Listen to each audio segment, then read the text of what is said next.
With Hollywood and film fans everywhere mourning the death of the man who gave audiences such classic movies as When Harry Met Sally. When you realize you want to spend the rest of your life with somebody, you want the rest of your life to start as soon as possible.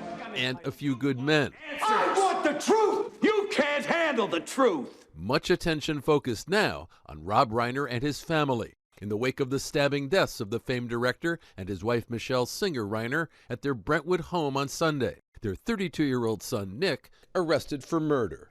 After meeting on the set of When Harry Met Sally and marrying in 1989, Rob and Michelle went on to have 3 children, Jake, Nick, and daughter Romy. Rob also the adoptive father of his first wife, Penny Marshall's daughter, Tracy Reiner. Rob would go on to direct a 2016 film that would grapple with a father-son relationship very close to home. Do I smell like weed? No, I think I smell like weed.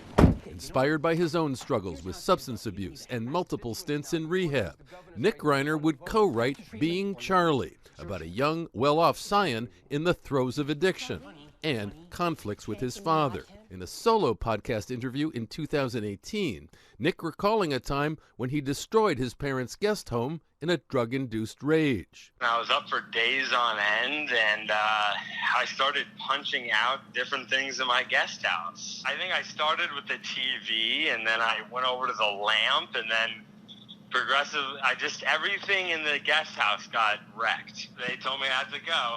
With reflection also came regret. In a 2016 interview with the New York Post, Rob declaring he felt like he and Michelle had made mistakes in their efforts to help Nick by sending him to more than a dozen rehab centers, asserting, "To be honest, we overreacted. It's one thing to keep someone safe, but most of these programs are punitive." Rob saying collaborating with Nick on the project had transformed his relationship with his long-troubled son. This forced me to understand what he had been going through, and it forced him to understand what I and his mother had been going through, and the movie reflects that, and it definitely brought us closer together, and I'm really happy about that. Tributes this morning pouring in for the Hollywood legend. Kiefer Sutherland starred in Stand By Me. That's why I'm going to give him the opportunity of taking it back.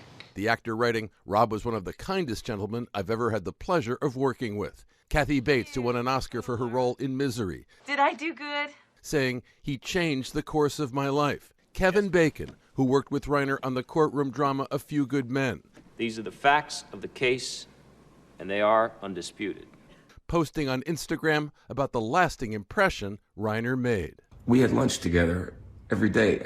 I'd never done that with a director before or since. I'd never gone to have lunch, and Michelle would be there, and the two of them were so great together. So I'm just sending love to everybody that knew him, because I know that everyone's hurting today. And tributes as well all over social media from people like Spinal Tap's Harry Shearer, from Daphne Zuniga from The Sure Thing. Rob Reiner, known for creating a nurturing, creative atmosphere on his film sets. He loved actors. He was an actor himself, enough that he didn't mind giving some of his actors line reading sometimes. But all of these reminiscences reflected in the graceful memories of so many of his actors. Guys? From so much good work. Okay, Chris, thanks very much. That's really something. You can see the ABC News special, The Rob Reiner Story, A Hollywood Tragedy, tonight at 10, 9 Central. That's here on ABC. It streams tomorrow on Disney Plus and Hulu.